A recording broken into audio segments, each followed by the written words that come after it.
Carissimi amici, bentrovati ed eccoci nella seconda parte del nostro tour della Sicilia.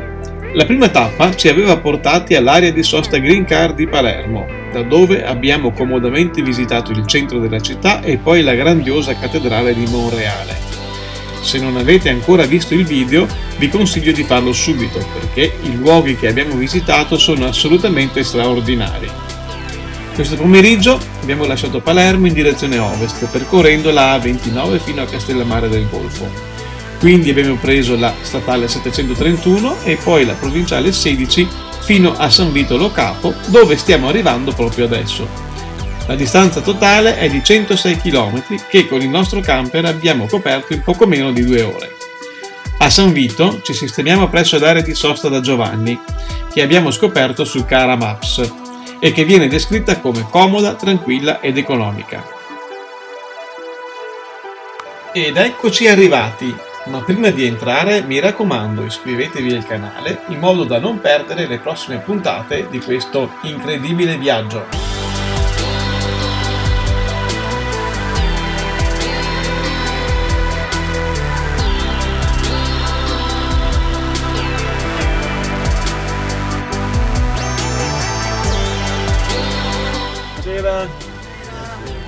Abbiamo visto su Cara Maps? Sì. Ci sembra buona, siamo un po' lontani. Siamo a 300 metri, abbiamo la navetta nostra a Miona dalle 9 alle 13 e dalle 7 a mezzanotte. E le spiagge 800 metri. Abbiamo anche qualche bicicletta se volete essere. Ce l'abbiamo anche in bici. E si può fare in bicicletta. Ce l'abbiamo, sì, si può fare. Abbiamo acqua in luce, le corse congestione, la piatti, la biancheria e abbiamo cominciato viene tutto fuori. Deve essere in mare o a posto? No, siamo a posto. Quanto deve dare? 2 notti. Se stiamo di più poi vediamo, insomma.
Nel centro del paese troviamo il santuario di San Vito.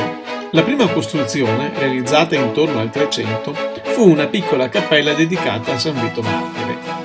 Il tempio fu poi arricchito con i proventi delle indulgenze predisposte da Papa Innocenzo VIII nel 1485. Col tempo crebbe la fama della chiesa e dei miracoli attribuiti al martire Vito.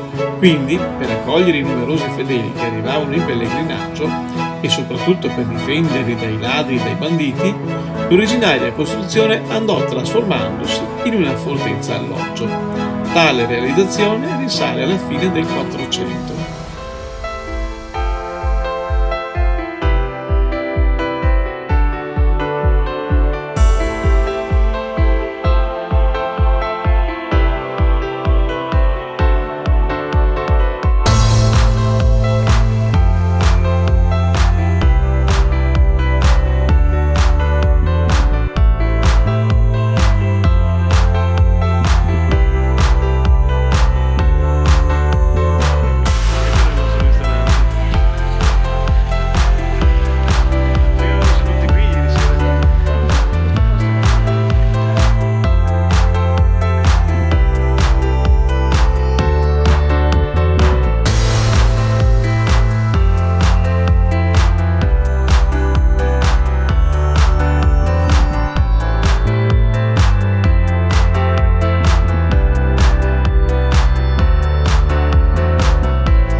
sei messa la crema prima di andare in acqua?